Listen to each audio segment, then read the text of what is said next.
Welcome to a lesson planning crash course, a recorded webinar presented by SLP Toolkit. Today we'll answer the question, why lesson plan? We'll look at types of lesson plans included in SLP Toolkit, how to create a lesson plan. I'll also answer frequently asked questions, and then we'll wrap up with some additional resources. Here's a little bit of information about me. Your speaker, my name is Ashley Foreman, and I'm the Customer Happiness Lead for SLP Toolkit. I'm also a licensed SLP in the state of Alabama, and I've worked with a variety of students from preschool through middle school. First, I want to answer the question, why lesson plan? I'm sure some of you may be thinking that or have thought that in the past. I know lesson planning is more traditionally done by teachers, educators, but there are definitely a few perks of lesson planning with SLP Toolkit for speech language pathologists. The first one is it can keep your students actively engaged throughout your entire session. So instead of searching through binders or tick cards, all the things, you can have everything together in one place so you can just use your time more efficiently with your students. We know time is precious. Your sessions are, often not very long. You don't see your students every single day, and so you definitely want to use the time that you have with them wisely. The second is that you get the most bang for your buck. So you could create one lesson plan, a template perhaps, and then use that with multiple students, groups. You could use those lesson plans, over and over, again and again, year after year, so that you're not constantly having to create new plans for every single session. You can also start where you left off. So lesson planning allows you to see what you did last session, and then you can easily pick up where you left off. You can also plan ahead for the next session. So it's just a great way to see what you've been working on with your students. And we'll definitely take a look at that in one of the other sections that we'll go over. And then most importantly, I've experienced that lesson planning can make you feel more prepared and confident. So we all know we can have a plan and things don't always go the way we expect them to, especially with our students and their, variety of needs. But I loved having just a general plan ready to go so that no matter what happens, if the unexpected happened with a student or they were having a rough day, I still had, my general plan to start with, to fall back on. And just having that sort of helped me just take a breath and know that whatever happens, I was prepared and I had what I needed. Let's take a look at the different types of lesson plans you can create or download in your SLP Toolkit account. The first thing I want to show you is the lesson plan library, which is built into the app, and it has over 100 literacy-based lesson plans. So to locate those, you're going to first head to the Plan tab, you're going to click on Add a New Plan, and then choose from Template. This will open the library, and you can search by a book title at the top. You can also search by a tag, such as the grade level, any particular theme or holiday, or even a goal area. Once you find a lesson plan that you are interested in, you can click on the title on the left side, and then it's going to open a preview for you. You can see all of the materials and targets that are included in this lesson plan. There are clickable links you can take a look at. So I'll just kind of scroll through so you can see what's in this plan for Bats at the Beach. There are some book walk questions. There's our tick word lists for early and late sounds, vocabulary. I love that there's different tier 1, 2, and 3 level vocabulary lists. There's also some higher level vocabulary as well. There's grammar targets, story grammar, comprehension questions.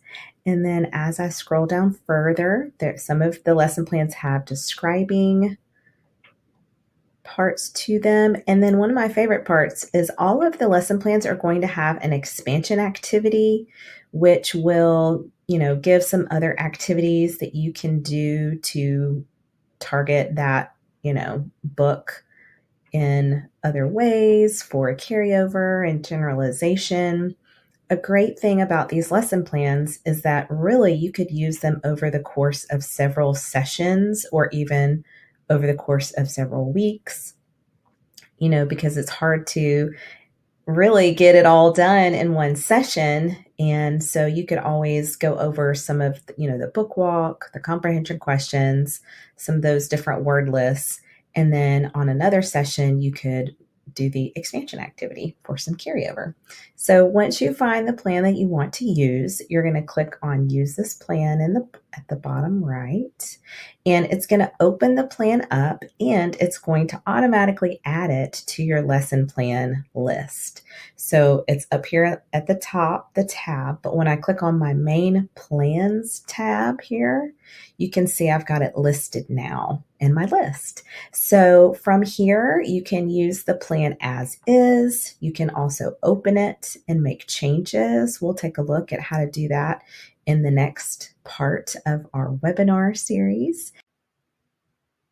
The second type of lesson plan that I like to go over could be used for an individual student or a group. The example I have here is called Ninth Grade Push-In. And when I open this one, you can see for each step, I've actually added a date, a therapy session date.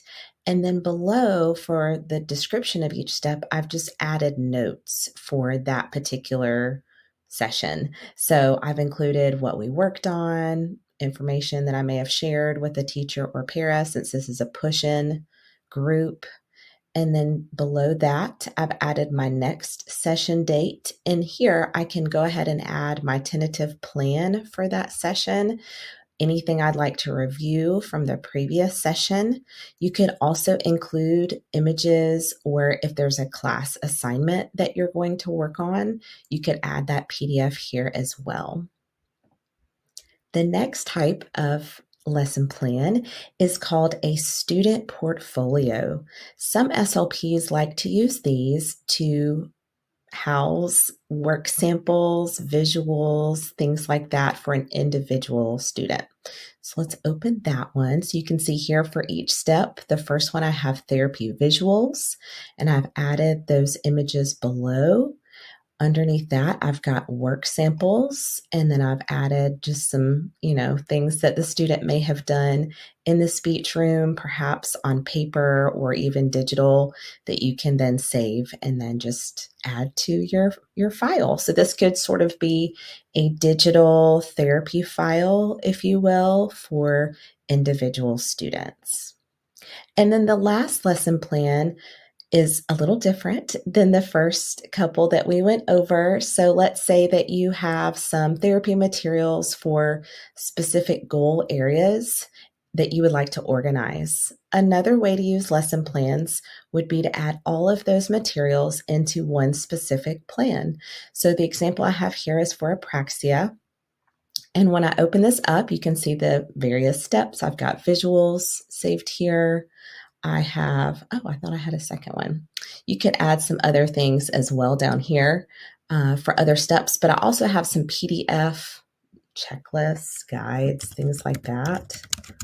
I'll just put like assessments here. So really you could make this whatever works for you. You could do this in different areas: artic, language, phonology, pragmatics, whatever you would like to kind of keep organized. And then of course you can always add tags here as well to help you, locate those particular things later on. To create a plan from scratch, click on Add a New Plan and then Create Plan from Scratch. Now you have a blank canvas to work with. Make sure you give your plan a name and then add any tags to organize it in your lesson plan library. So these tags can include the type of plan, any particular grade levels, any topics or themes, and then you can even also add goal areas as well. So for each step, just name it whatever you want it to be called. And under each step, you're going to add a description of that step. So that could include any, directions or instructions, notes, things that you want to remember or focus on for that step of your plan. You can also add hyperlinks here as well. So give your hyperlink a name, and then you're going to highlight it with your mouse. You're going to click the hyperlink icon right here. And from here, you can either just type in the link or you can copy and paste it from a second browser. So if you have Google Drive links you want to use, or if there are websites you use for online games, anything like that, you can add those here. You can just copy and paste them or type them in and then click save. And it's going to create a clickable link here that you can click on during your therapy session. You can also add images as well. So I've got a few saved here. So I'll just choose from my library. And if you have one saved, click insert. You can also add additional images as well. You can add more than one image for your steps. And then you can also add PDF files. So if you have anything from Teachers Pay Teachers, you can add that here just so you have it. So I can add that here as well. And just like I mentioned before, you won't be able to open it here while you're planning, but you'll be able to open it during your session. You can also print out a hard copy of your lesson plan just so you'll have it in front of you if needed. And of course, you can also add multiple steps for each lesson plan. Just you'll repeat the process for each step of your plan, and then you should be good to go. There are two different ways that you can add a lesson plan to a therapy session. The first option is from the agenda page of the Daily Data tab. Find the student or group that you want to add a plan to, click on the plan button, and then click on the plus sign. From here, you'll have a drop-down menu of all your lesson plans in your library, and you can just choose whichever plan you'd like to use. That's going to save the lesson plan for this group, and then once you open your session, you're going to see the plan saved here. Now, you can make changes to this plan using the pencil icon. Once you click that, it will give you the option to make any changes. Once you're done making changes, you can click the plus sign, and then you can see your lesson plan here. Now, let's say that maybe you haven't had a chance to add one, or maybe you want to pick a different one during the session. You can do that as well, just right on the fly. So click on the plan, select plan box, and then you can choose your lesson plan from here. Something I wanted to point out that we looked at earlier, if I choose this plan that we talked about, which is more of a running record, I can quickly and easily see what I worked on last session and my plan for the next session. And, the more steps you add with dates, the longer this list will be. But this is a great way to plan ahead. So just keep that in mind as you are creating lesson plans and exploring the lesson plan feature. Next on the agenda are frequently asked questions for lesson planning.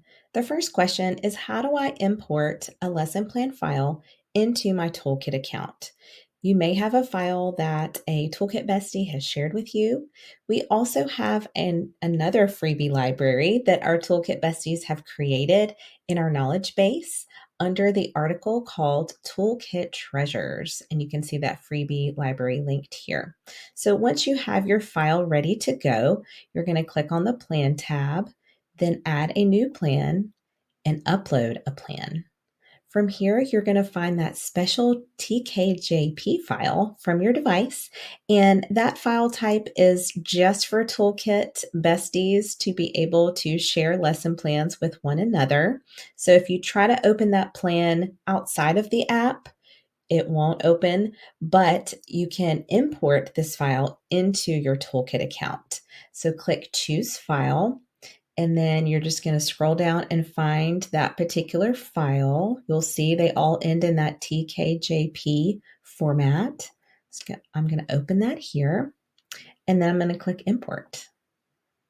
And that's going to open my lesson plan, and you can make any changes to this lesson plan. You can make a copy and make it your own. That's one thing I forgot to point out earlier. If you want to make a copy of a lesson plan, just check the box beside the plan, go to your actions button, and from here you can make a copy, you can delete it, and then we're going to look next at how to export. So exporting a plan is what you want to choose to share a lesson plan file with someone else. So make sure you check the box beside the plan you want to share, and then of course actions, and then export. You're going to check the box that just says, you haven't copied other people's stuff, and then you're going to click export.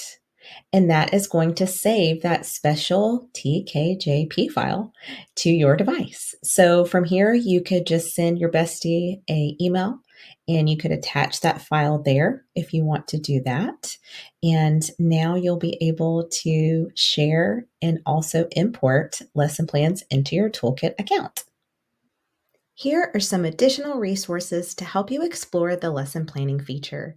Please note that links are provided for each resource in the webinar handout. The first resource is a free course presented by Bright Ideas Media called To Plan or Not to Plan. This 1-hour course is a deeper dive into the lesson planning feature in SLP Toolkit. You can also earn an ASHA CEU upon completion.